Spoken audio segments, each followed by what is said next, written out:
Noong April 14, 1912, nang bumangga ang Titanic sa iceberg, nagsimula itong magpadala ng distress signals at magpaputok ng mga rocket sa langit.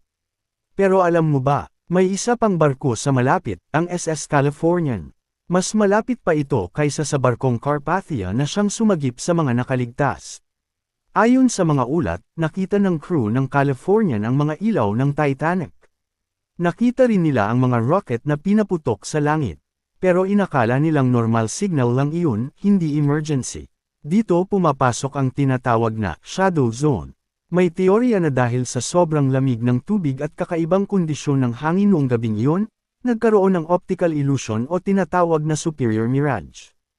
Pwedeng nagmukhang mas maliit o mas malayo ang Titanic kaysa sa tunay nitong distansya.